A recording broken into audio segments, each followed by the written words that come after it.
un acontecimiento clave, que es justamente el genocidio armenio. Siendo el primer evento la decapitación de toda una serie de intelectuales armenios que vivían dentro del Imperio Otomano, ¿no? Que el Estado actual de Turquía hasta el día de hoy que no reconoce, y parte de ese no reconocimiento es justamente la base de cómo continúa este crimen hasta el día de hoy. Y de hecho hay más armenios fuera de Armenia que en Armenia, lo cual es llamativo. 10-12 millones en el exterior, pero apenas 3 millones en el país. Si no hubiera habido un genocidio, no se hubiera construido una diáspora.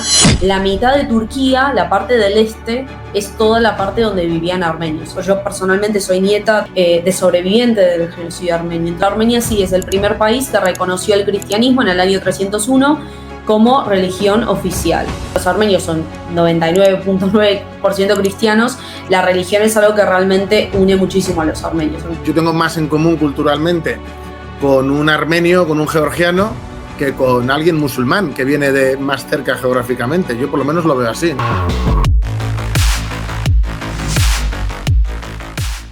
Buenas a todos. Hoy tenemos el placer de repetir con Mane Tatulian, que además hoy vamos a hablar de un tema candente que me lo habéis pedido muchos. Hoy estamos grabando en el 110 aniversario del genocidio armenio, que vosotros lo veréis una semana después, pero creo que era importante opinar sobre esto y que alguien que además lo ha vivido por su familia y porque ella es armenia, pues es un verdadero lujo, Mane. Muchísimas gracias por estar aquí.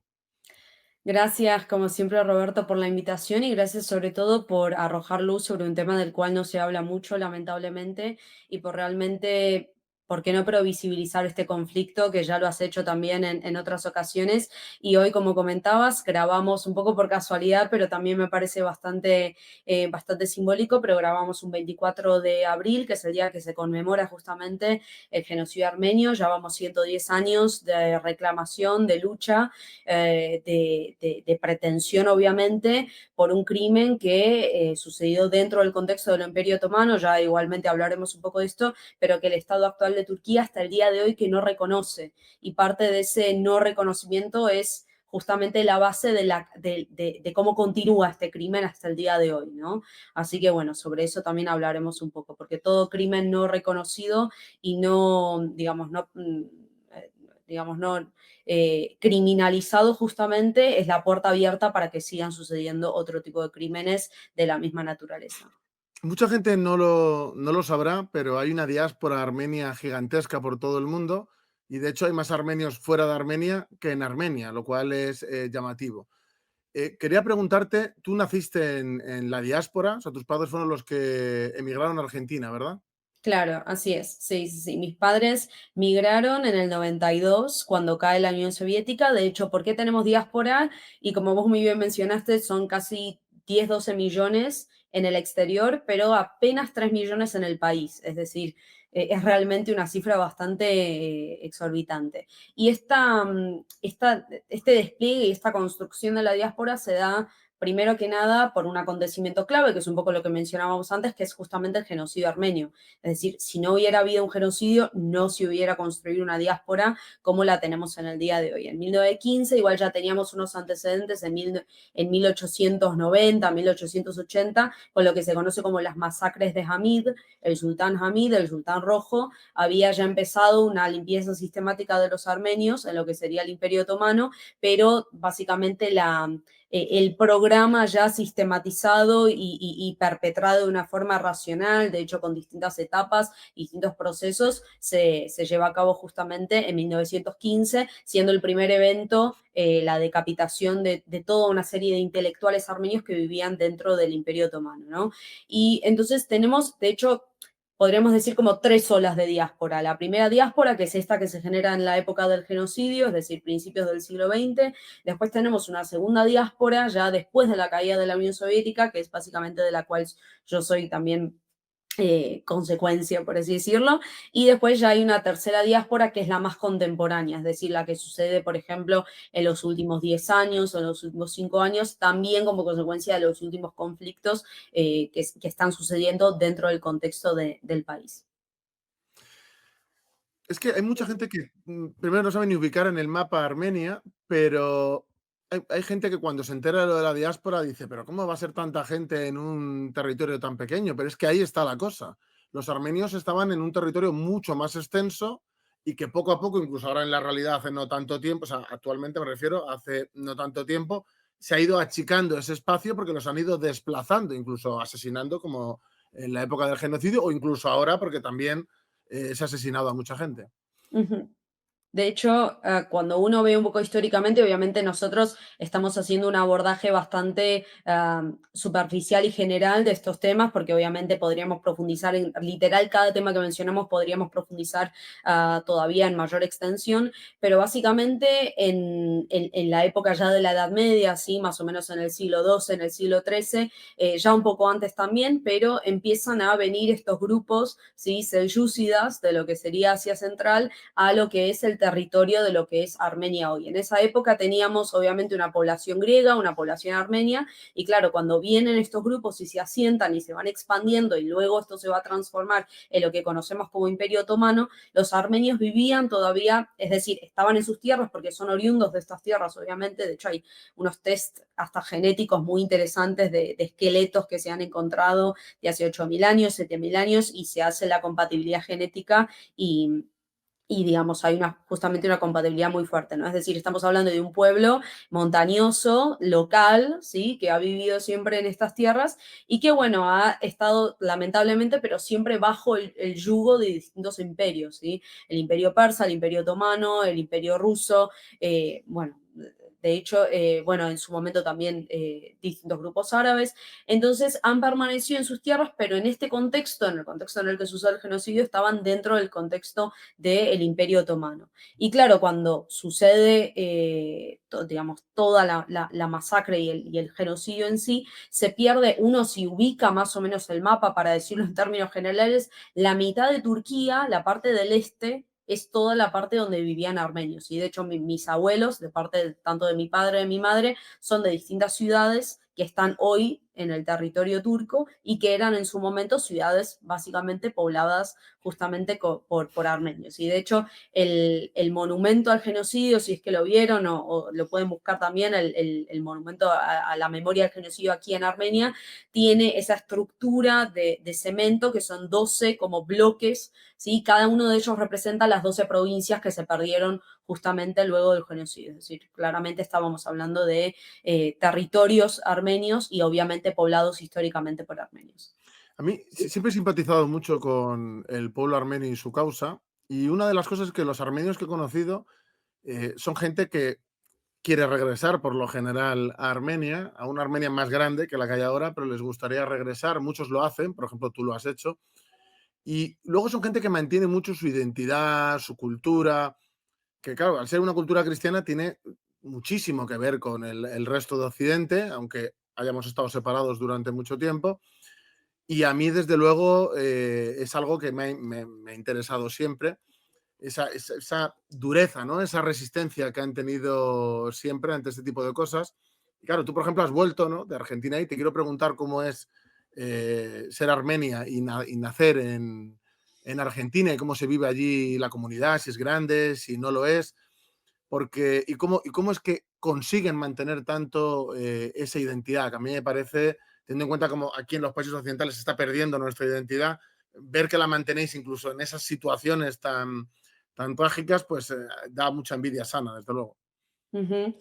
De hecho, a ver, este tema es bastante multifacético, ¿no? Antes que nada, que en el mundo globalizado y posmoderno y de crisis de identidades, no solamente individuales, sino también culturales y nacionales, realmente algo que han hecho bastante bien los armenios en ese sentido ha sido siempre la protección de lo que es la identidad nacional. Y de hecho, si no fuera por esto, no podríamos haber trascendido lo que trascendimos justamente históricamente, porque básicamente nos hubiéramos diluido dentro de tantas ocupaciones y de tantos imperios. Entonces, en la diáspora argentina específicamente es una diáspora de las antiguas, por así decirlo, es decir, tenemos una diáspora de principios del siglo XX, la primera diáspora del genocidio, como decíamos antes, y tenemos, hay más, creo que unos 6 o 7 colegios, está la calle Armenia, hay una iglesia. De hecho, el tema de la iglesia es algo fundamental porque donde van los armenios y construyen una iglesia, ahí se genera un polo justamente de reunión y de unión colectiva, porque claramente como los armenios son 99.9% cristianos, la religión es algo que realmente une muchísimo a los armenios. Entonces, en ese sentido, las iglesias siempre funcionaron como núcleos y como polos de lo que serían las comunidades armenias. De hecho, las comunidades más fuertes son aquellas donde, bueno, tenemos iglesias, colegios y centros donde por lo menos se puede mantener, ¿no? esta identidad. Personalmente, en nuestro caso, y un poco también viniendo de la tradición de mis padres y de la filosofía particular de mis padres, siempre se mantuvo esta identidad, más allá de que yo personalmente hubiera nacido en Argentina, pero yo diría un poco que el armenio, sobre todo el armenio consciente, nace como en una especie de mochila ya, es decir, nace ya con una mochila que puede verse desde ambas perspectivas, es decir, si uno se enfoca en la cuestión más individual, puede decir, pero ¿por qué yo debería hacerme cargo, ¿no? de esta mochila que, bueno, debo cargar con la historia de mi pueblo y con la lucha por el reconocimiento del genocidio, ¿no? y con todo lo que implica, ¿no? esta historia realmente bastante trágica y bastante fuerte, que es la historia del pueblo armenio. Pero por otro lado, eso te da, ya la otra cara de la moneda te da también una fuerza muy grande de lucha, ¿no? De no solamente mantener tu identidad, pero de desarrollar una moral con respecto al colectivo al que formas parte. Es decir, nacés con una mochila porque cargas, pues yo personalmente soy nieta, tanto del lado de mis padres como de mi madre, de sobreviviente del genocidio armenio. Entonces, de alguna forma, uno nace y uno ya le cuentan estas historias, conoce estos hechos, entonces de alguna forma ya viene inculcada esa voluntad de lucha, ¿no? De que uno tiene que de alguna forma le pasan la antorcha, ¿no? Y uno tiene que continuar y eso tiene que seguir generación tras generación.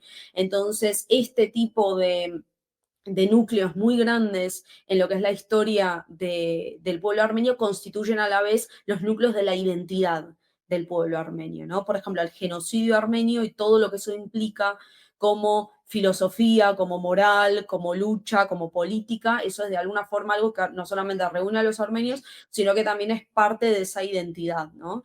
Y de alguna forma esos son los pilares, porque después, bueno, ya llegaremos al contexto contemporáneo, ¿no? Pero si estamos en una época donde se están tratando de romper esas identidades, por ejemplo, en Occidente lo vemos, ya es muy difícil hablar incluso ya casi de cultura europea, es muy difícil hablar de identidades a nivel individual como de hombre y de mujer, incluso lo humano, ¿no? Esto que hablábamos esa charla anterior sobre posthumanismo y demás. Se van resquebrajando y volviendo porosas todas las identidades sólidas, como dijimos, ya no solamente a nivel de lo individual, sino también a nivel de estructuras más grandes y más macro y más colectivas como las identidades de las naciones y demás. Entonces, cuando este tipo de políticas progresistas y neoliberales empezaron como a volverse, a transparentar lo que es la política armenia contemporánea, entraban por ahí, porque saben que en el caso de Armenia, a lo mejor no, hay otros discursos que no, por ejemplo, no tienen mucho lugar. Por ejemplo, el discurso del ecologismo, por ejemplo, es algo que acá no tendría mucha fuerza como para hacer un discurso político de eso y para poner foco en eso, pero sí el tema de la identidad nacional, el tema de lo que es el servicio militar, el tema de lo que es el ejército, ¿no? Entonces, en esos temas que el genocidio armenio, como dijimos, le entran por esos temas, porque saben que son los temas que constituyen en su mayor profundidad la identidad de lo que significa ser armenio. Entonces, si se quiere, por así decirlo, deconstruir la identidad del armenio, se va a atacar por ahí, ¿no? Pero la historia nos muestra que es justamente la conciencia de este tipo de, de ideas colectivas, al fin y al cabo, ¿no? Las que terminan reuniendo a toda una población, ya sea territorial o extraterritorial, que es lo que se conoce como la diáspora, en torno a una idea que realmente puede agrupar a un grupo y lo ha hecho ya desde hace, digamos, bastantes siglos, ¿no? La iglesia que tenéis allí, o sea, solo por. Es la Sí, Iglesia Apostólica Armenia, ¿no? O sea, que está apostólica como armenia. separada de. O sea, que es independiente. Así es. Ujú.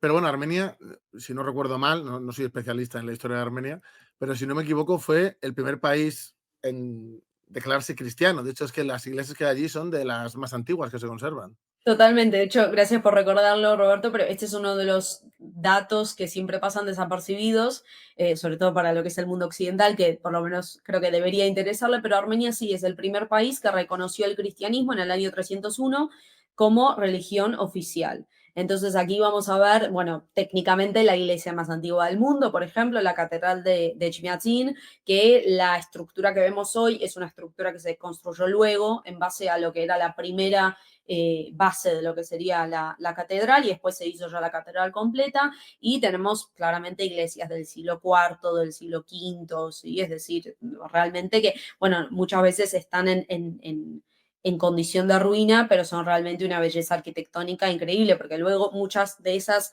formas de construcción arquitectónicas pasan a Europa y que las empezamos a ver ya en el siglo VIII, en el siglo IX, pero se ve una correlación de cómo se estaba trabajando la arquitectura cristiana aquí en Armenia y cómo después se desarrolla mucho más en Europa.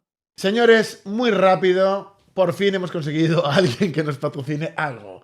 Y no os lo vais a creer, el café que yo suelo tomar, que es un café de gourmet, por fin, puedo decir la marca porque ahora tenéis un 10% de descuento, ahí lo tenéis, si metéis este código del mejor café de España en 2023 y para mí todos los años. De hecho, por eso podéis ver mi cara de felicidad con esta tacita tan bonita, tomándome mi café, café Puerto Rico. Este es el descafeinado que sabe a normal.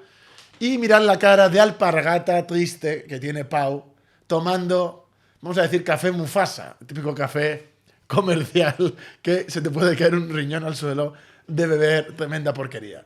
Así que si queréis un café bueno y de calidad, aquí lo tenéis. Código de descuento. Es que además hay mucha gente, yo por ejemplo cuando hablo de Armenia o de Georgia, yo hablo de esos países como si fueran Occidente. Y mucha gente me dice, no, pero geográficamente, y es como, claro, Estados Unidos sí, que tiene un océano entre medias, y Armenia, que no colinda con Rusia porque está Azerbaiyán entre medias, entonces que eso es robando territorio, pero si no es que se conectaría con Rusia, y quién va a decir que Rusia no es parte del Occidente, que Occidente es el Occidente cristiano. Claro, porque hay mucha gente que está con sus películas atlantistas, pero para mí Occidente es el Occidente cristiano, de cultura cristiana, mayoritariamente de religión cristiana.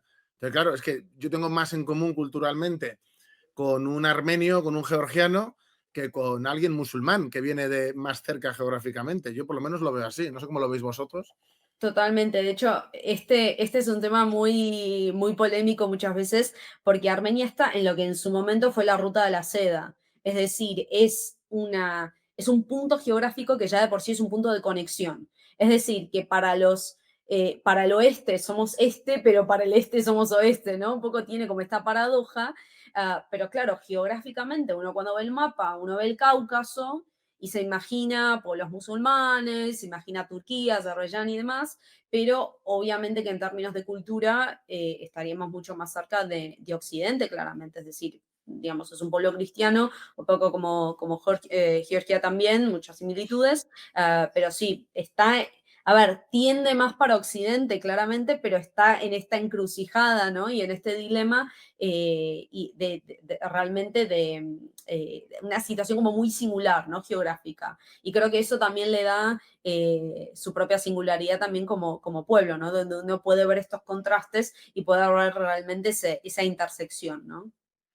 Tengo aquí la lista de países que no reconocen el genocidio armenio. Lamentablemente España estaba en esa lista hasta hace muy poco, porque España tiene una relación fraternal con Turquía incomprensible a nivel geopolítico, a nivel cultural y a todos los niveles que se me puedan ocurrir. Tengo aquí la lista, la voy a leer con tu permiso. Obviamente Turquía, que es la que perpetró el genocidio. Azerbaiyán, que esto que voy a decir a lo mejor es polémico, pero seguro que los armenios que me vean no lo piensan tanto. Azerbaiyán es un país inventado, es decir, es un pueblo túrquico, son turcos. Yo, por ejemplo, que sigo cosas de deportes de contacto, la gente de Azerbaiyán que compite lleva la bandera de Azerbaiyán y la de Turquía, o sea, van de la mano, es algo innegable. Pakistán, Arabia Saudí, Israel, aunque estos dos últimos son más ambiguos desde hace tiempo, Reino Unido, o sea, que me parece espectacular que la gente que habla todo el rato de derechos humanos no reconozca a los armenios, y Ucrania hasta hace nada de tiempo, pero nada, estamos hablando de menos de un año, tampoco reconocía el genocidio. O sea, es Sí. algo esperpéntico. Luego exigen mucho a muchos países que pidan perdón por cosas y luego con cosas como este genocidio, por relaciones económicas o políticas, no lo hacen. Totalmente. De hecho, podremos incluir en la lista a Israel. Israel, que es un pueblo que sufrió un genocidio dentro de todo, pero no simpatiza con el pueblo armenio y, bueno, sabiendo realmente la verdad claramente que hay detrás de este hecho histórico. De hecho, es el primer genocidio del siglo. El término genocidio se acuña en base al genocidio armenio. Ese término no se utilizaba hasta entonces. Tuvo un impacto increíble este genocidio, hubo un desplazamiento brutal de población armenia, una limpieza étnica de manual. Pero claro, ¿qué pasa cuando cae la Unión Soviética? Porque durante la Unión Soviética es verdad que hay un colchón, entre otras cosas porque hay una potencia, un gran estado del que forman parte, que no permite que Turquía se meta ahí y que no haya conflictos internos. Pero una vez que cae la Unión Soviética, ¿qué es lo que sucede? Ujú. A ver, y ahí ya entramos en el tema de Nagorno, me imagino, porque es un poco como la continuación. Antes que nada, no me quiero olvidar lo que mencionabas de esta relación Azerbaiyán con Turquía. Es muy interesante porque ellos incluso tienen un lema que es como una nación, dos estados, dicen ellos. O sea, que son lo mismo, pero que son dos estados, ¿sí? Bueno, ahí ya, digamos, estaríamos hablando de cuestiones claras, ¿sí? Ellos mismos obviamente hablan de esto. Entonces, lo que sucede durante la Unión Soviética es un poco lo siguiente, ¿no? Cuando Armenia se convierte en un país soviético, una república soviética, es de hecho una de las primeras también que en donde entra, ¿no? El Ejército Rojo y se convierte en una república soviética. Entonces, ahí hay ya es la primera época de reorganización, ¿no? De la Unión Soviética. Lo que sucede es que, y ahí creo que nos vendría genial ver el mapa para poder entender lo que sucede luego de la sovietización de Armenia. Ahí está. Perfecto. Entonces, tenemos como color naranja Azerbaiyán, y ahí vamos a ver por qué hay también un pedacito, ¿no? Que es un poco a lo que vamos a llegar. Por eso Armenia está como en un sándwich, ¿no? Azerí. La parte beige, como ven, es la parte de Armenia, y a la parte roja y a la parte marroncita ya vamos a hablar ahora. Entonces, lo que sucede durante la Unión Soviética es que se entregan durante lo que es el gobierno de Stalin la región naranjita chiquita que está abajo, que era parte de Armenia, Najicheván, de hecho el propio nombre es un nombre armenio, se entrega a Azerbaiyán, y toda la parte marrón que rodea Armenia, la parte del sur, más la parte roja, también se entregan a Azerbaiyán. Lo único que queda como un oblast armenio, es decir, es como una región autónoma dentro de Azerbaiyán, es la parte roja. Esta, ¿no? Entonces, claro. Entonces, Armenia pierde en la Unión Soviética, se entrega por un tratado, Najicheván, la parte naranjita, que como ven, ni siquiera limita con Azerbaiyán, o sea, realmente no tiene ningún sentido, ¿sí? Que bueno, después podremos ver en las implicancias que eso justamente lleva, ¿no? Porque al final es mantener a Armenia en un sándwich y darle siempre la posibilidad a Azerbaiyán para que pueda unirse con su otra parte, ¿no? Esto un poco tiene implicancias militares y claramente geográficas. Entonces, lo que queda como un oblast, como una región autónoma, es la parte roja, ¿sí? Toda la parte marrón también se pierde y la parte naranja también se pierde. La parte naranja, de hecho, sufre una limpieza étnica muy rápida, podríamos decir. De hecho, durante la Unión Soviética ya los armenios empiezan a irse de la zona, ¿sí? Y básicamente hoy no hay ni siquiera armenios. Están solamente los monumentos. Ellos se deshicieron de muchísimos. Nosotros en Armenia, de hecho, ya desde hace, bueno, bastantes siglos, se construyen las cruces de piedra, ¿no? Lo que se conoce como hachkar, que es algo muy típico armenio, cristiano, son unas cruces, son como unas lápidas, ¿sí? De piedra en forma de cruz, y había muchísimos en la zona de Najicheván, y bueno, hay todo un registro de cómo se destruyeron, ¿sí? En los últimos 30 años, un poco más también. Entonces, durante la Unión Soviética, como dijimos, Armenia pierde estos territorios, y lo que sucede al final de la Unión Soviética es que, claro, la Unión Soviética ya se empieza a resquebrajar y surge en lo que se conoce, de hecho aquí hagamos digamos, un punteo en lo que es el término, ¿sí? ustedes van a ver que Nagorno-Karabaj es como se refiere a esta zona en conflicto, la parte marrón y la parte roja, y como los armenios la llaman es también Artsaj, que es como el nombre armenio histórico, ¿sí? Entonces, Artsaj o Nagorno-Karabaj significa lo mismo. Nosotros le podemos decir Nagorno más corto y más rápido para poder explicar un poco mejor el tema del mapa. Entonces, lo que sucede es que en la parte roja, que es donde vivían armenios, ¿sí? De hecho, ellos como pueblo son un pueblo montañoso bastante sólido, ¿sí? Es decir, ellos nunca se integraron. Aunque eran un oblast en Azerbaiyán, nunca se integraron y siempre se mantuvieron bastante autóctonos y bastante como en un autogueto, podríamos decir, ¿no? Es decir, nunca se integraron y mantuvieron bastante bien su identidad. Lo único que fueron perdiendo un poco fue su dialecto local, porque se hablaba en su mayoría en ruso, ¿sí? Pero bueno, por lo menos se mantuvo, no como en Najicheván, que básicamente hubo una limpieza total y ya ni siquiera hay armenios. Entonces, a finales del 88, 88, 89, empieza el movimiento de liberación de Nagorno. Los armenios en el Oblast, que como mencionamos en la parte roja, empiezan a pedir unión. ¿Sí? Se empiezan a rebelar, empiezan a haber muchísimos movimientos y empiezan a pedir unión con la madre patria, que es Armenia. ¿Sí? Entonces, ahí empieza el movimiento de liberación de Nagorno. En Armenia se suma el movimiento, ¿sí? En Armenia lo mismo, ¿no? Como en espejo, empiezan a decir, no, estamos pidiendo unión, nuestros hermanos al otro lado de la frontera se quieren unir claramente con nosotros, ¿no?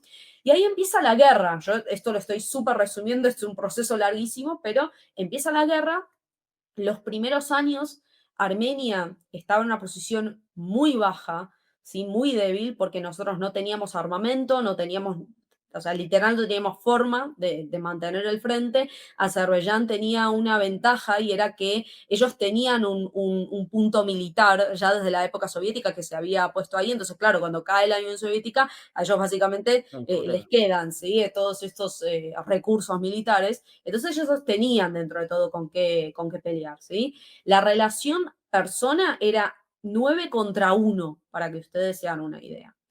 Y los armenios que tienen, más allá de la historia dura que han tenido, y a lo mejor es justamente por eso, pero literalmente lo dan todo por la tierra, porque es lo más sagrado que tenemos. Es decir, hemos estado en estas tierras quién sabe desde cuántos milenios, entonces el armenio tiene una relación muy simbólica y muy fuerte con lo que es la tierra, ¿no? Esto que mencionabas al principio de que todos, si tuvieran la posibilidad, volverían, ¿sí? Porque siempre está este sueño como de volver a la tierra. Entonces, los armenios empiezan a realmente a armarse de la forma que podían en el frente. De hecho, hay millones de historias que cuentan los comandantes que son increíbles, donde, bueno, tenían básicamente que tomar las armas del enemigo, ¿no? Refaccionarlas y volver a usarlas porque no había armamento.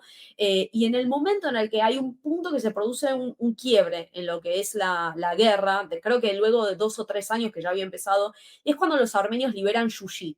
Yushi es como la fortaleza de Nagorno. Es el punto más alto, es un punto histórico, era básicamente un centro cultural, histórico muy importante en la época en la que Nagorno era de hecho un reino, ¿sí? Esto estamos hablando de mucho tiempo, pero era ya históricamente una época, un lugar, muy, muy simbólico, ¿sí? Entonces cuando los armenios toman la fortaleza, vos desde Yushi tenés ya control sobre todo, porque estás como en el punto más alto y además tenés, digamos, es una disposición geográfica en la cadena montañosa que te permite realmente tener no solamente una vista, sino también un control, ¿sí? Militar sobre el resto. Entonces, ahí se produce un punto de inflexión cuando los armenios liberan Yuyi, que es de hecho un momento muy emotivo, porque ahí estaba la iglesia que se había convertido en una mezquita, los armenios le vuelven a poner la cruz, hay toda una ceremonia así en torno a esto. Y ahí se produce un punto de inflexión y ahí ya empieza a tener Armenia también apoyo de otras potencias, empieza a entrar armamento, por ejemplo, de Rusia y demás, y los armenios ahí empiezan a ir ya de fondo para adelante. Y se libera toda la parte marrón que vemos en el mapa, que es básicamente lo que los armenios dicen, este es nuestro cordón, como el bufferal, ¿no? Es decir, la protección, es como un cinturón de seguridad. Entonces, liberan toda la parte roja, ¿sí? De Nagorno, liberan toda la parte marrón como protección y como unión, porque claramente, ¿cómo se iba a unir sino la parte roja a lo que era Armenia? ¿No? Necesitaban, obviamente, tener una protección, que claramente son tierras armenias, pero bueno, también funcionan como protección y como seguridad para poder anexar. Y se lleva a cabo el famoso referéndum en esta época, ¿sí? De bueno, se le da la oportunidad de votar al pueblo, de bueno, ¿quieren unirse a la madre patria o no? Obviamente se vota con un 99.9% que nos queremos unir obviamente a la madre patria, ¿no? Y acá ya estamos hablando de que, bueno, cae la Unión Soviética, ¿sí? Estamos hablando de repúblicas ya independientes y toda la parte de Nagorno, de Najiyevan ya nos olvidamos, ¿sí?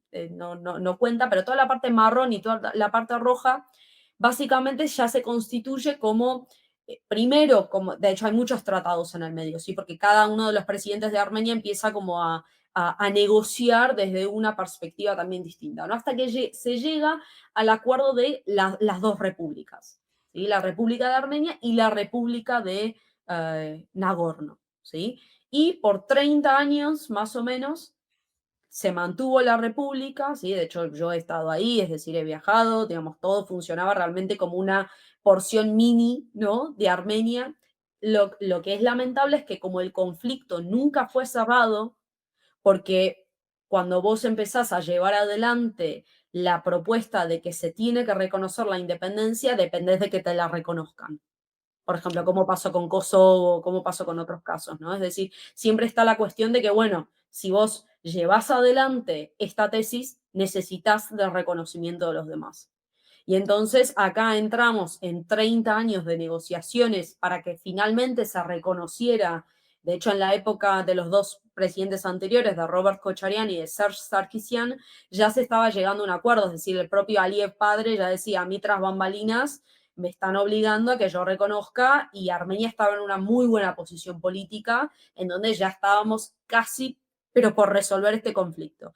¿Conflicto por qué? Porque como dijimos, hace 100 años se habían entregado estas tierras, habían quedado bajo el control de Azerbaiyán, surge un movimiento de liberación donde Armenia, y hay que decirlo, pero por primera vez en quién sabe cuántos siglos, expande su mapa, ¿sí? Un poquito, porque veníamos del genocidio armenio, que como dijimos antes, habíamos perdido una cantidad increíble de lo que es el terreno. De hecho, para que se hagan una idea, lo que es Armenia hoy es un décimo de lo que era Armenia dentro del contexto del Imperio Otomano, ¿sí? Un décimo, ¿sí? Más o menos de 300.000 metros cuadrados a 30.000 metros cuadrados. Entonces, este es un evento simbólico increíblemente importante y es realmente una victoria para el pueblo armenio, pero desde muchos puntos de vista, no solamente militar, sino también podríamos decir hasta moral, porque estas personas habían estado viviendo bajo el yugo azerí por más de 70 años y empieza un movimiento de liberación que con todas las dificultades geográficas, geopolíticas, económicas, etcétera, se logra llegar a la liberación de estos territorios, ¿sí? Y consolidarse como una posible república, segunda república armenia, ¿no? Y bueno, después llegamos al panorama contemporáneo. Yo acá voy a hacer La una pena, pausa. perdona, Mane, antes de pasar, Sí. la pena que no es un. A ver, esto es por diplomacia, porque no lo iban a reconocer internacionalmente, pero la pena que no hubieran pasado a formar todos parte de una república, porque claro, cuando luego se inicia el conflicto reciente, yo creo que el que es el presidente del gobierno de Armenia, es verdad que se meten en la guerra al principio, pero enseguida dejan un poco tirado, bueno, totalmente tirados a la gente de Nagorno-Karabaj. Además, yo sé que ha habido muchas protestas y hay mucha gente que está bastante harta de la posición que tiene el presidente actual, que no recuerdo ahora del nombre. Tengo su cara aquí, pero no me acuerdo del nombre.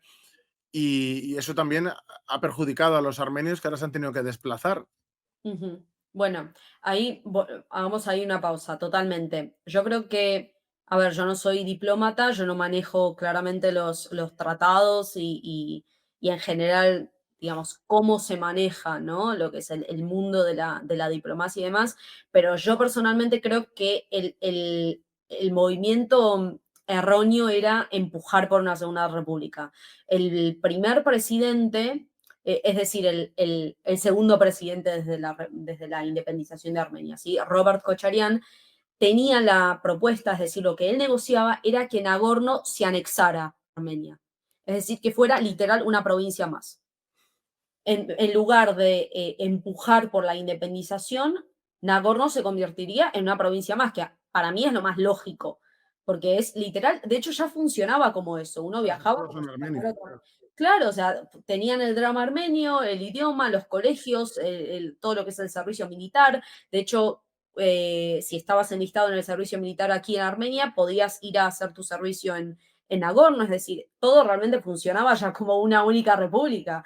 Yo creo que ahí estaba el horror cuando era un poco lo que comentaba antes, que cuando yo ya, digamos, cuando vos ya empujás la tesis de que querés independizar esta parte del territorio, que claramente es Armenia, dependés ahora de que la reconozcan. Y eso ya tenía en potencia bastantes conflictos. Entonces yo personalmente soy, digamos, más partidaria de la anexación, porque un poco, a ver, esto quizás suene un poco políticamente correcto, pero, digamos, incorrecto, pero, por ejemplo, Rusia cuando invade Ucrania, ¿no? Y empieza a tomar bastantes tierras, no es que las independiza, no es que toma Donetsk o Lugansk y dice, bueno, ahora vamos con la independización, las anexa, porque si vos independizas, después tenés un conflicto en potencia si haces eso. Entonces, lo más lógico era que los armenios realmente, de hecho, como te comentaba, se hizo en un principio, pero luego se cambió lo que sería el vector diplomático y se empezó a empujar por la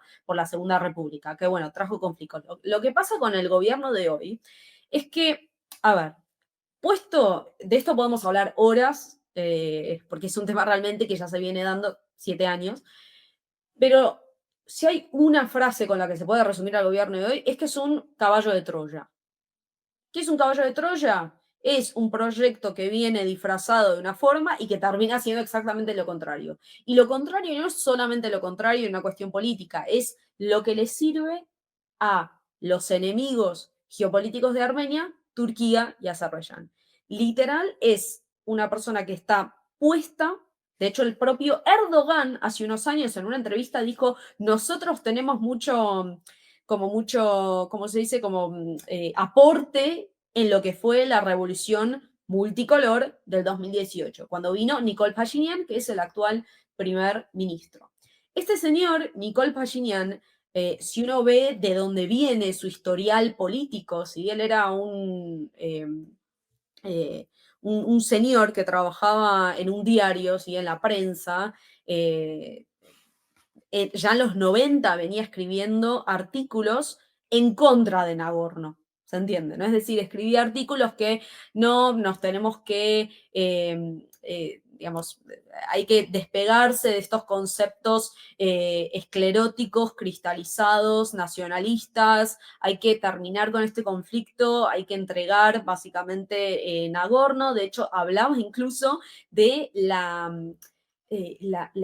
el propio olvido en términos del genocidio armenio, ¿sí? Es decir, él hablaba de la posibilidad de también, porque veía el conflicto de Nagorno y el genocidio armenio como estereotipos esclerotizados de lo que es la identidad armenia, ¿no? Como que hay que desprenderse de esos conceptos obsoletos, ¿no? Nacionalistas, arcaicos incluso, ¿sí? Venía con ideas progre, podríamos decir, en términos No contemporáneos. lo quería decir yo, pero digo, aquí en España hay gente así también. Bueno, entonces, viniendo con esas ideas, imagínense, ya desde los 90, ¿sí? De hecho, están los artículos que él escribía en esa época y todo, de hecho, hubo un intento de derrocar a Robert Kocharian, que era, como dijimos, el segundo presidente de la República Independiente de Armenia, pero no funcionó, ¿sí? En el 2008 ya él quería hacer este intento. 2018, 10 años más tarde, se pudo hacer esta revolución multicolor.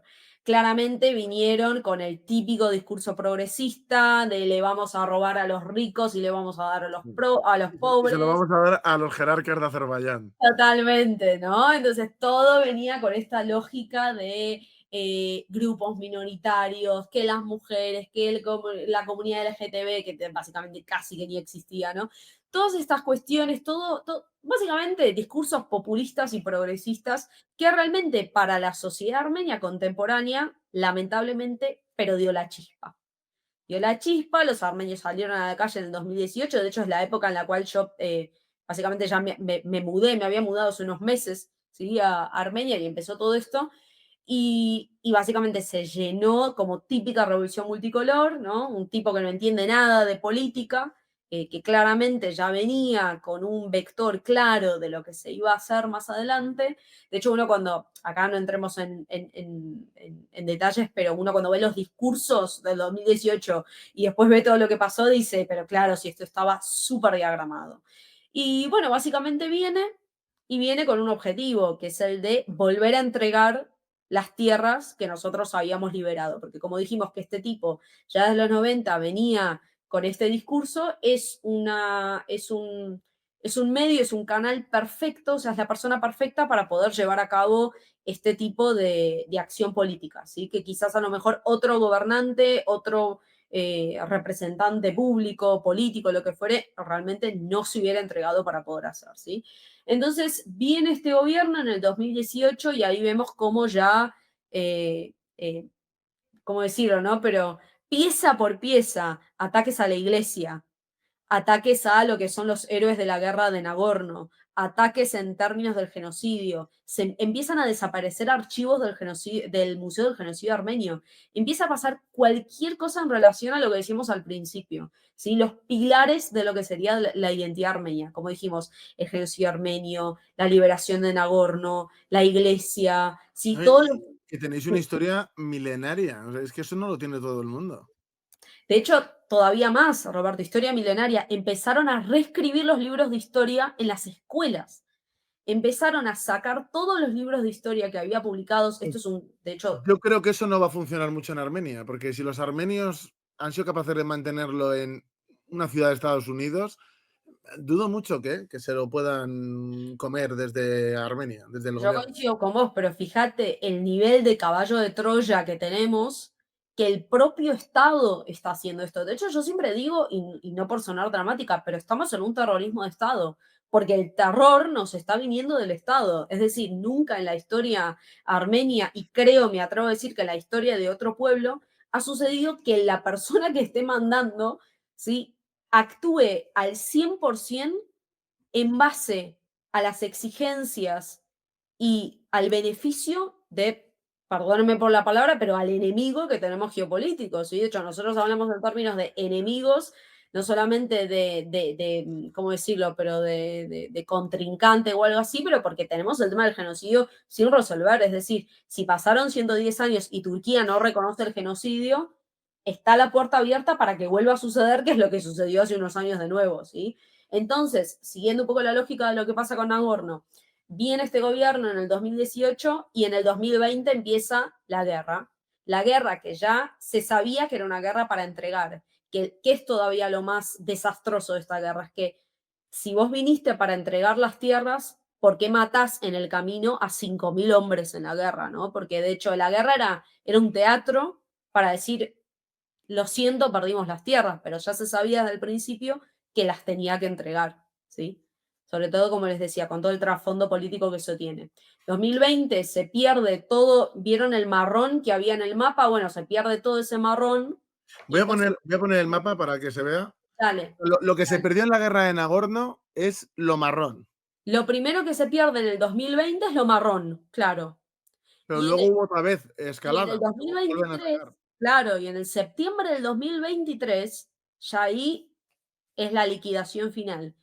El 19 de septiembre del 2023 hasta el 23 de septiembre, es decir, tan solo en 4 días, Azerbaiyán empieza a bombardear la zona roja, que es la que había quedado por lo menos después de la guerra del 20, ¿sí?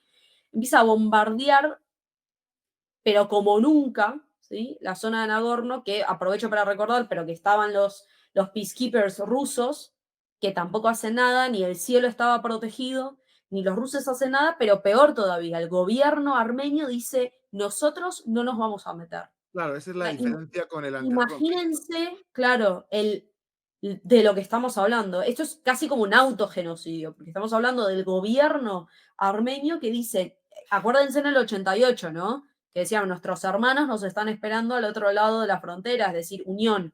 Aquí De hecho, hay muchas canciones y demás que también ejemplifican, ¿sí?, este espíritu.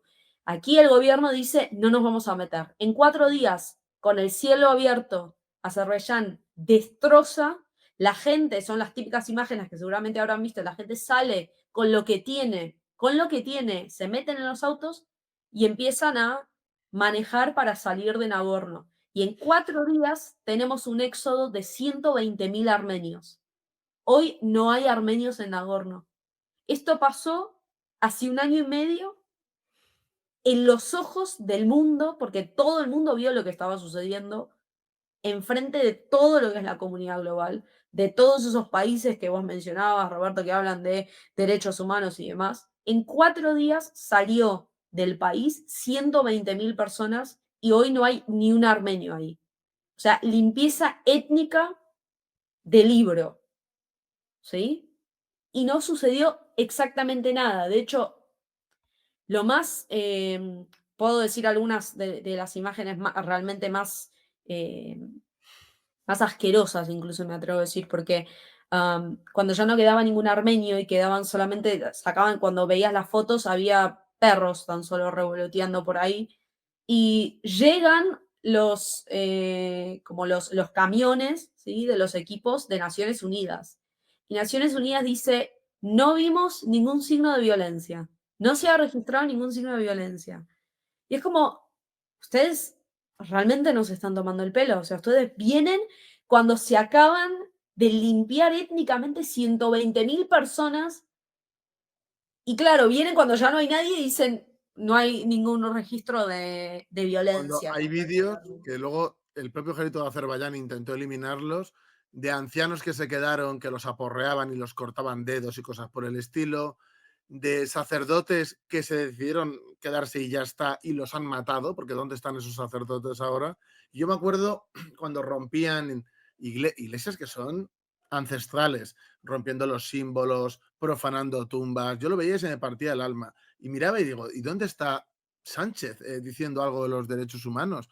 ¿Dónde está la Unión Europea? ¿Dónde está von der Leyen diciendo algo? O sea, De a mí se hecho, me caía el alma al suelo y ver totalmente. que les da igual. Y era una limpieza étnica de manual. O sea, ellos hablan que si racismo, que si... Y eso que ha pasado allí, ¿qué es? Que es un exterminio. O sea, los que no han matado es porque se han ido. O sea, si no se hubieran ido, los hubieran matado. Totalmente. A ver, y aquí podemos dar millones de ejemplos y todo esto de nuevo, gracias que vivimos en la era digital y que todo se registra y que existen fotos y videos y está todo realmente documentado. Los azeríes, de hecho, digamos, están las fotos lamentablemente porque tienen esta tendencia, ¿viste? Cuando masacran y matan y cortan cabezas, Mm. lo filman y lo suben a canales de Telegram y eso se va propagando y la verdad que es horroroso y es totalmente inhumano, pero incluso te muestra en términos de registros lo que sucede, es decir, es un registro al fin y al cabo, ¿no?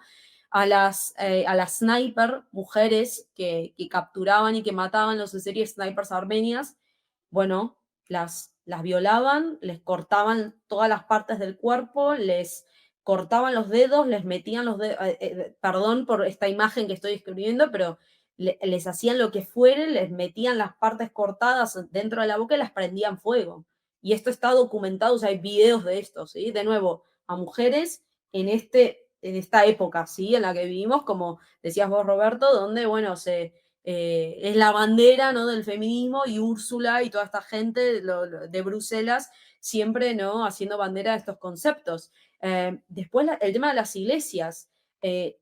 No habían pasado ni 3 semanas del final de la guerra y ellos ya estaban convirtiendo en mezquita a la iglesia de Yuyi, la iglesia que les comentaba antes, que cuando se había liberado la fortaleza de Yuyi, se había puesto de nuevo la cruz, perdón, en esa iglesia y demás, y bueno, la vuelven a convertir en una mezquita. O sea, no habían pasado ni 3 semanas y de hecho están ahora las imágenes, que se convirtió en una mezquita, la destrozaron toda. Y de hecho, la ironía de todo esto, y por eso son unos hipócratas, es que la esposa de Aliyev, eh, Mehriban Aliyeva, ella es embajadora de UNESCO. O sea, ella es embajadora de UNESCO. De hecho, va muchas veces vestida con trajes que tienen símbolos armenios, símbolos de Nagorno, y dice estos tradicionales símbolos azeríes, ¿no? Etcétera, etcétera. Ni hablar lo que pasó con las iglesias. Ellos están destrozando, pero a morir, lo que son tumbas, cementerios, todos los monumentos en relación a la guerra, los monumentos de memoria, los monumentos de genocidio, monumentos de la Segunda Guerra Mundial. Yo personalmente conozco gente que ha dejado la tumba de sus padres ahí. Imagínense lo que es esto, es decir, dejar en manos del enemigo, que Para que lo vemos profane. cómo actúa, claro, las tumbas de sus parientes más cercanos, de sus padres, de sus hermanos. Y esto, de nuevo, no sucedió hace 100 años, sucedió Ahora, hace el nada. año pasado, ¿sí? Y continúa sucediendo hasta hoy, porque ahora que se perdió, se entregó, mejor dicho, toda la parte de Nagorno, ahora Armenia ya, o sea, limita totalmente, está en un super sándwich azerí. Y Bueno, la partecita que, y el sur de Armenia, que no sé si se ve en el mapa, pero se conecta con una partecita muy finita. A ver, ahí lo vemos. El sur de Armenia vieron que es más delgadito. Entonces, si querés realmente cortar Armenia en dos, lo podés hacer tranquilamente. Porque ya tenés a Armenia en un sándwich azerí. Y y encima tenéis aquí tenés a a Turquía Turquía del también. otro. Claro, y encima Turquía del otro lado. Y de hecho, la estrategia es que Armenia, como ven, está 85% en frontera con turcos, ¿sí? Con Azerbaiyán y con Turquía.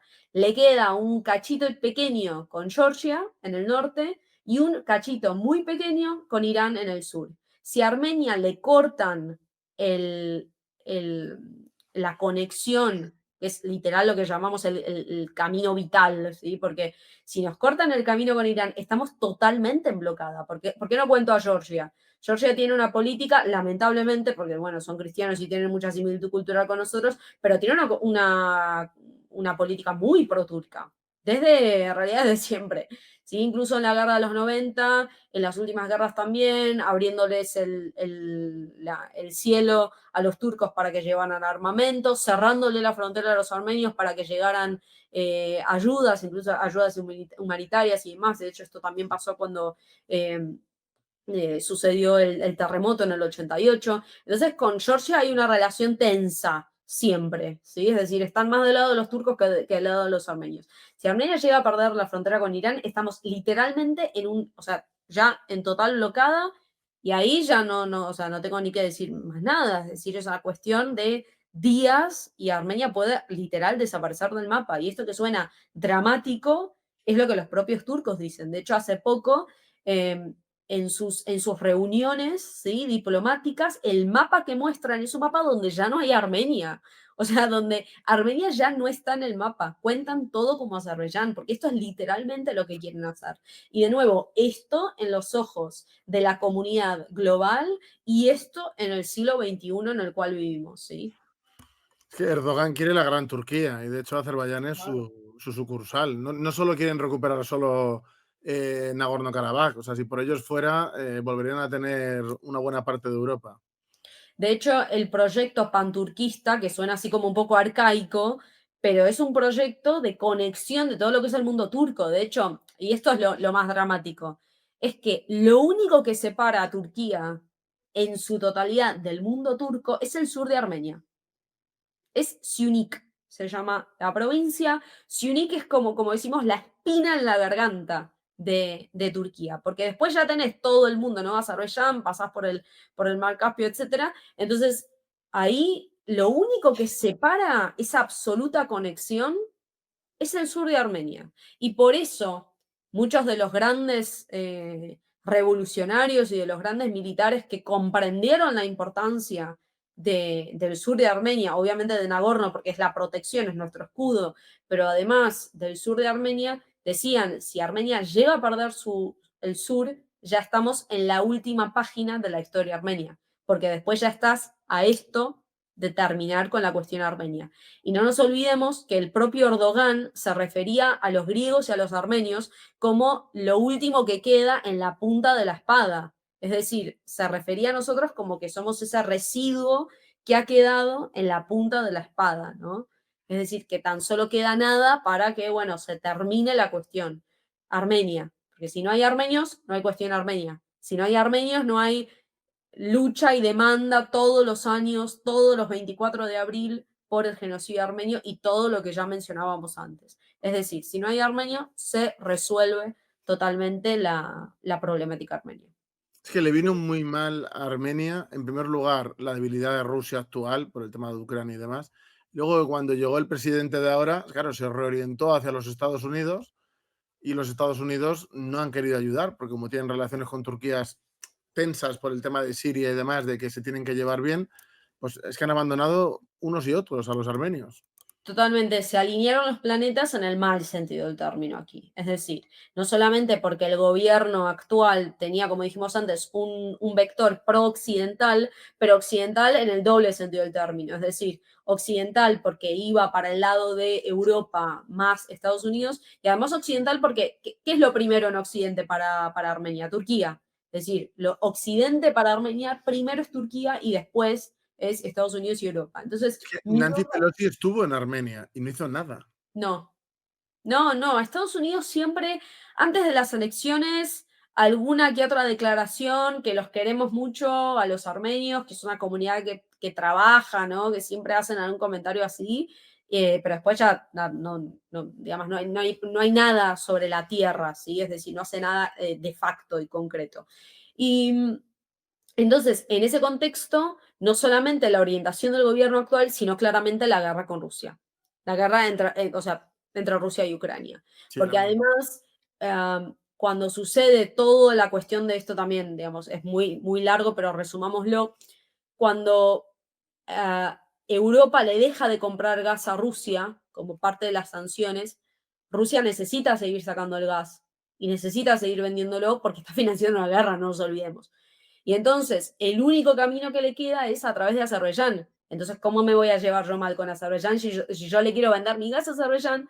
Y a todo esto, esta es un poco también la hipocresía, ¿no? Para que Azerbaiyán le ponga un sello y que lo revenda a Europa y que Europa compre el gas azerí, que es en realidad gas ruso, ¿sí? Pero bueno, con el packaging y con el marketing azerí, ¿no? Entonces, en ese contexto de la guerra de Ucrania, a Rusia claramente no le convenía tener mala relación con Azerbaiyán.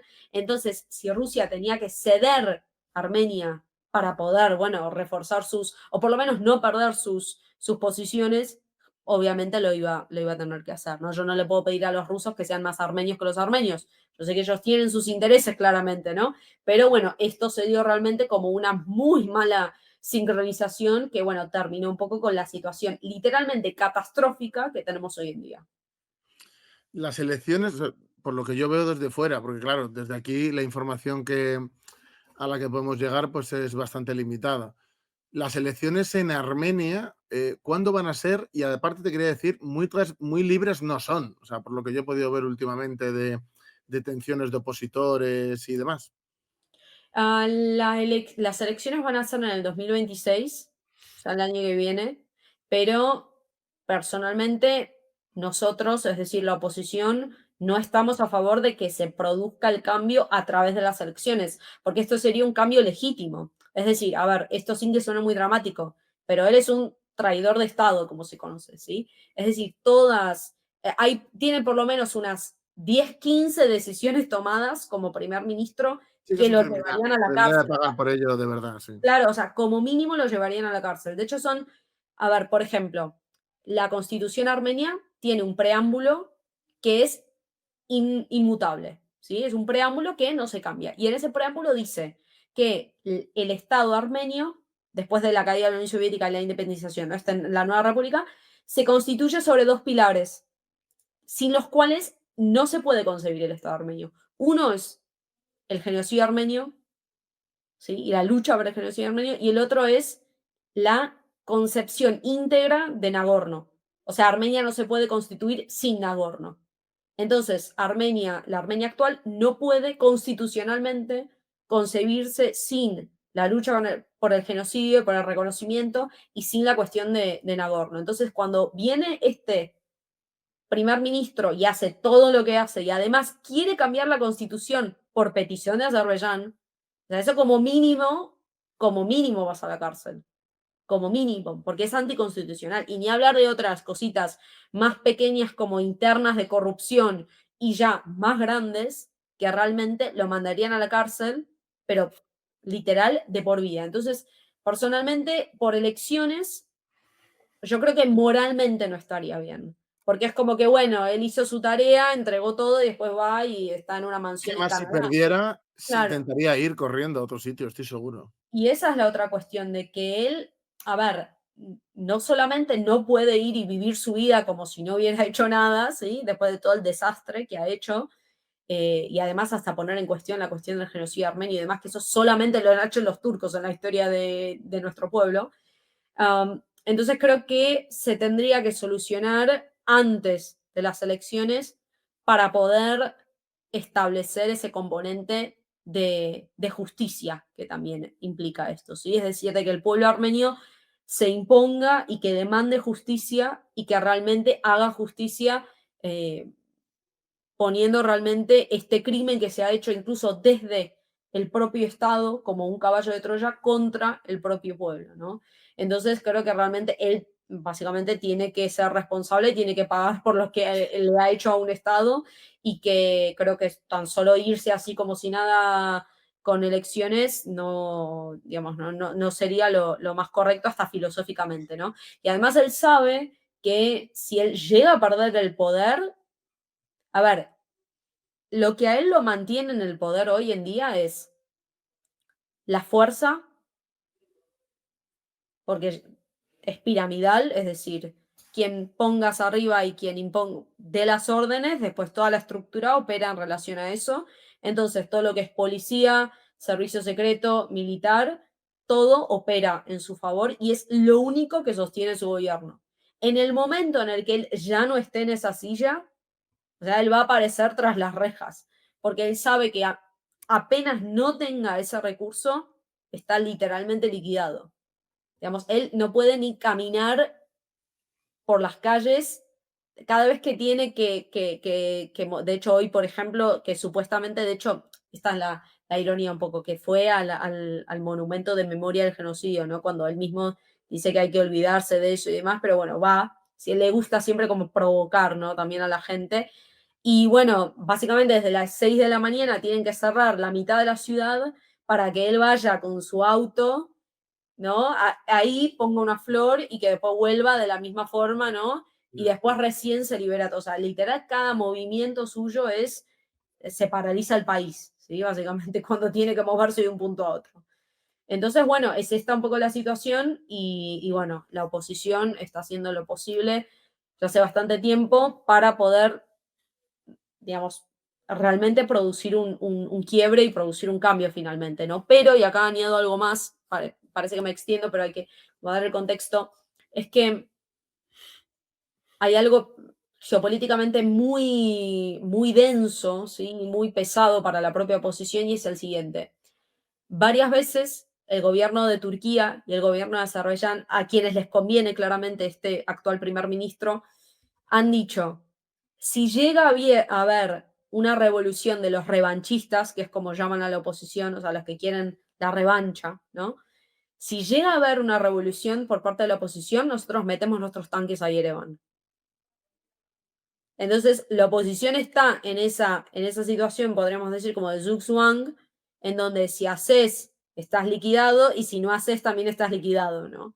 En donde imagínense a qué punto llegó que Turquía puede intervenir en asuntos internos armenios. Y decir, si llega a haber un cambio de gobierno de la oposición, yo meto mis tanques. Son 3 horas desde el borde, desde la frontera hasta la capital. Y entonces, en ese contexto, la oposición no solamente pelea contra el gobierno, sino que también tiene el componente de el enemigo exterior, es decir, tiene una pelea a nivel interno y tiene que pelear a nivel externo también. Y además, en ese contexto, la única forma en la que podés realmente tirar al gobierno abajo es con apoyo de tus aliados. Y lo que ha hecho el gobierno claramente actual, obviamente, es romper con sus aliados, y la oposición necesitaría de un apoyo o de una garantía, por lo menos, ¿sí? De aliados que puedan, por lo menos, de alguna forma, sostener esta situación si se produce algo como lo que estamos mencionando. Sí, es una situación muy compleja. De Muy hecho, compleja. llegué a ver incluso declaraciones de Irán diciendo que, como no defendía a nadie, que no quería que Turquía siguiera avanzando y que estaba dispuesto, o sea, Irán, a meterse en el conflicto. De hecho, básicamente con Irán sucede lo siguiente. Ahora, miremoslo desde el punto de vista de Irán.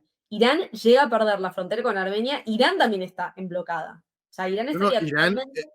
hay mucho turco dentro de Irán, la gente no lo sabe, pero las pretensiones que tiene Turquía también tienen que ver con Irán territorialmente. Totalmente, totalmente. A eso ellos ya llegarán, ¿no? Pero desde el punto de vista de Irán, si Irán llama al camino con Armenia, ellos también le llegan, es su camino vital, porque desde Armenia salen a Georgia y de Georgia salen a Rusia. O sea, para ellos es vital ese camino. Llegan a perder la frontera con Armenia y ellos están fritos.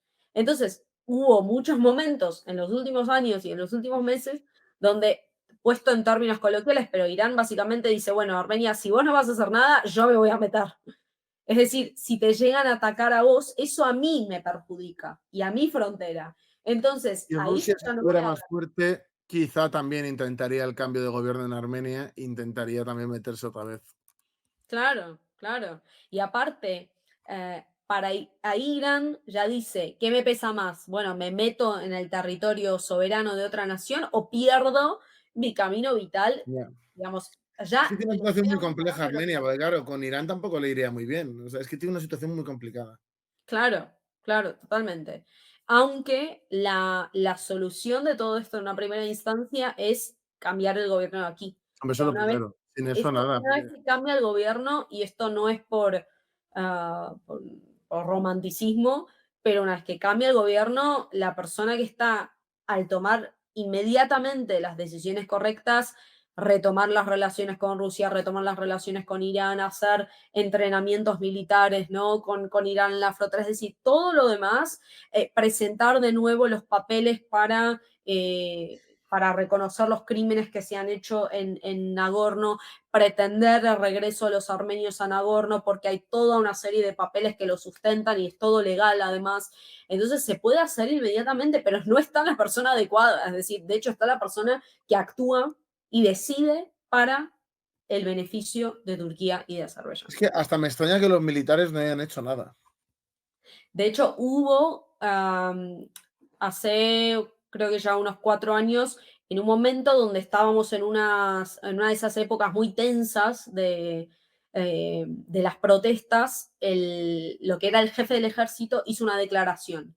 Hizo una declaración, pero ahí, y aquí, digamos, esto es un poco, no hay, digamos, no hay dato concreto, pero se estima, se cree que como en esa época a Rusia tampoco le convenía que aquí se armara algo, ¿sí? Porque si salían los militares a cambiar el gobierno, acá se iba a desestabilizar y se podía abrir otro frente para Rusia en ese sentido. Porque no nos olvidemos que acá hay bases militares rusas y había, digamos, toda la frontera con Turquía digamos, la mantenía el ejército ruso, ¿sí? Entonces se dice como que se apaciguó un poco porque a Rusia tampoco le convenía que acá saltaran las cosas por los aires. Y de hecho, el jefe del ejército hace la declaración y después se va del cargo, ¿sí? Y viene alguien que, bueno, sigue, digamos, es totalmente funcional a lo que es el gobierno actual. Lo que sucede con los militares, y aquí, bueno, yo creo que de nuevo, no soy una persona que esté calificada para decirlo, pero yo puedo dar, digamos, mi opinión así un poco más filosófica, más conceptual, pero debería tener el ejército una autonomía en cierto punto, que es que yo entiendo que ellos realizan órdenes, ¿no? Jerárquicas y verticales, pero cuando ya eso empieza a ir en contra de lo que se supone que vos protegés, que es tu Estado, tus fronteras y tu nación, ahí ya deberías tomar una decisión autónoma de, bueno, lo que se conoce como coup d'etat, es decir, hacer algo que realmente, Supervivencia, sí, que si no es que se claro, destruye el país, básicamente. es que si no, claro, si no se destruye el país que se supone que vos defendés. Entonces, ¿en qué país vas a ser un soldado o un general si no va a existir ese país y va a dejar de existir? Entonces creo que ahí yo esperaba mucho más de los militares, de hecho, aquí, pero bueno, tenemos lo que tenemos. Bueno, Mane, no te quiero robar, llevamos una hora y pico, no te quiero robar mucho más tiempo. Estoy muy agradecido porque vengas aquí a hablar de este tema, que además para vosotros es muy emocional y muy sensible. Así que muchísimas gracias por todo. Yo te agradezco a vos, Roberto, que como desde el primer momento, de hecho, en torno a ese tema entramos en contacto, si recordarás, porque hablaste sobre los armenios en una de tus entrevistas. Yo creo que haces un trabajo enorme, sobre todo para la comunidad hispana, española también y de habla hispana en general, para que se conozca también estos temas, ¿sí? Porque de hecho se habla mucho de ciertos otros temas, se habla mucho de otros conflictos, pero lamentablemente, y como lamentablemente ha sucedido también históricamente, se habla muy poco, ¿sí? De la causa armenia. Entonces yo te agradezco, no solamente de mi parte, sino de parte de la comunidad armenia, ¿por qué no? Pero que siempre arrojes luz sobre este tema, porque me parece que es increíblemente relevante, sobre todo por, por lo dramático, ¿no? Y por la gravedad del asunto que lamentablemente estamos viviendo en esta época contemporánea. Nosotros siempre con Armenia. Un abrazo a todos, señores. Gracias.